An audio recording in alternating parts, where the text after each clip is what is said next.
If I think of 130. 130.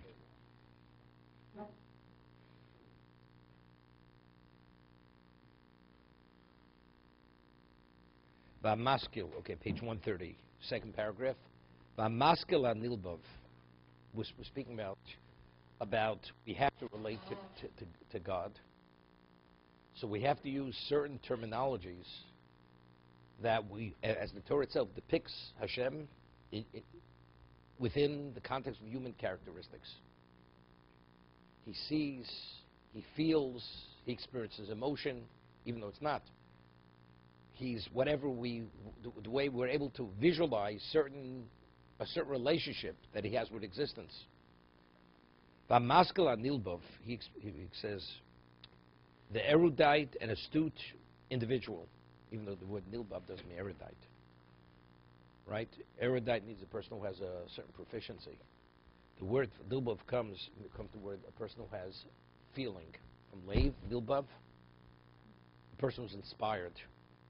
Yishtadel lahavshit haklipos hamilos v'gashmus mi'al inyan. He says the person who's earning this as to what we spoke about. You speak about the eyes of God, but a person who's more advanced, he says you have to strip away all the husks of the words and the gashmusam. Mi'alo inyan. V'yala b'machshavto medrega madrega. The more advanced the person, the more learned a person is, you realize seeing means God knows with absolute clarity. That's what it means. It's no visual. It's not visual. God knows. Again, seeing, it's another expression of the same thing. Various levels of what? Of awareness. That's all it is.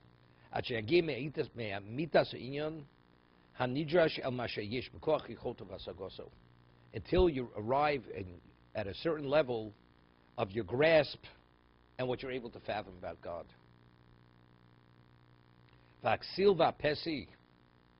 Listen to this, Ernie. He said, the foolish and ignorant person, he will visualize God as the text reads. The eyes of God. He sees God has eyes.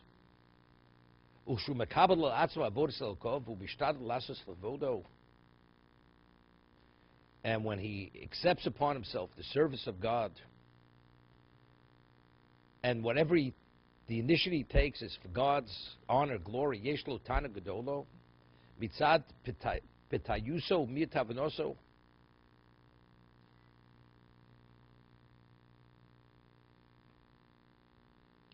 Hear what he says.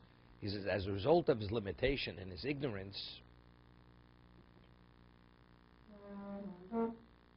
his ignorant lack of intelligence, excuse him.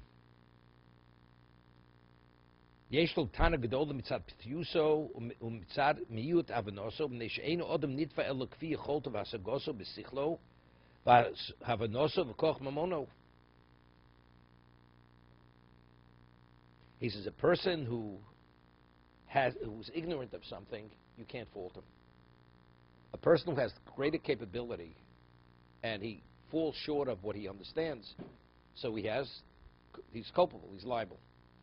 He says, what about a person who has the ability to understand it at a more advanced level and he understands that at a limited level? That person is also liable. Although he only understands it at the more elementary level. He says the fool, does he refer to fool?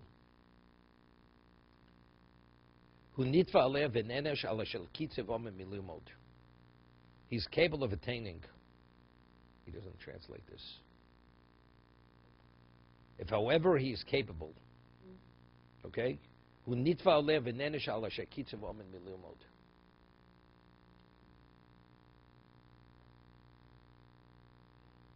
A person who's able to study something and it's available to him, he just doesn't want to bother.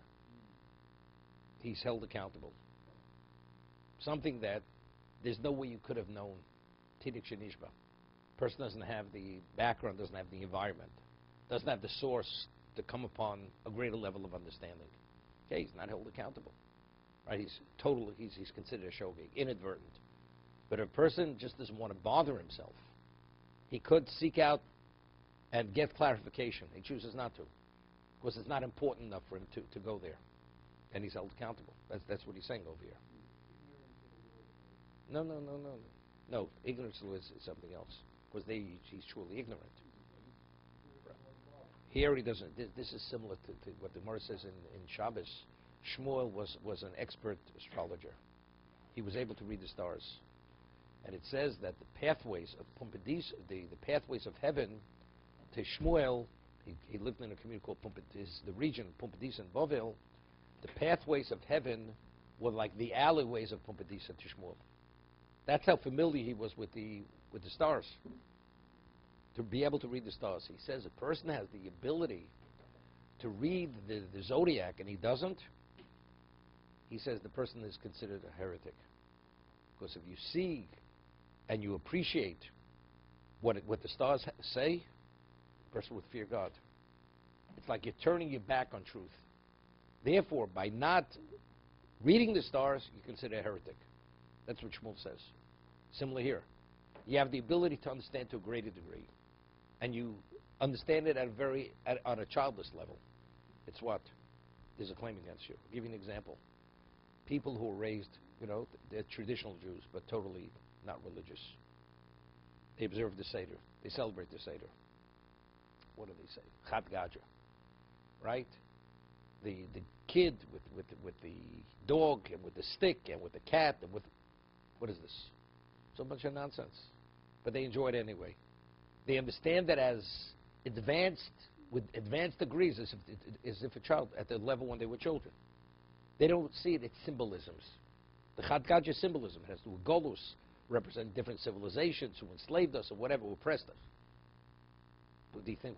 Jews are a bunch of, are backward, limited, intelligent people? It's not that. Well, it's irrelevant. They just brush it away. That's not Tinnik Shenishma. Anything else, when you have difficulty in your field, then you research it. This is not important. So that's your decision. We're not talking about somebody who has no background whatsoever and he's exposed to a Seder. Somebody who has some background. He has a traditional feeling about it. So why don't you understand it's much more than that? Well, I know more. The rabbi is a backward person when he's backward. So then there's liability, there's culpability.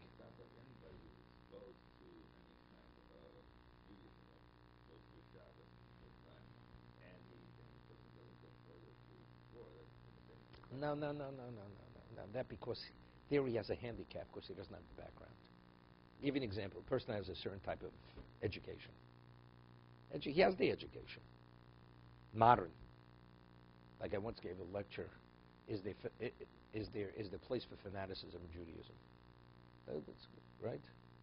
It's like the person says, anyone to my right is a fanatic, and to my left is a heretic. So where are you? I am wherever I choose to be. You understand? That's the way people live their lives. What do you mean? We have a Shulchan Aruch. Shulchan Aruch is the code of law. You live by the Shulchan Aruch, then you're an observant Jew. You don't, then you're not a fully observant Jew. You're not? Well, so it's ignorance which causes people to say that's too extreme. But if you know that is the halacha, it's not extreme. That's what Torah is. That is Judaism. So why don't you open the book and read it? You went to day school. Your teacher taught it to you. Well, I think it's that. It's irrelevant what you think. If you study the text, well, you're aware there is a text, so go study the text. So there's no excuse.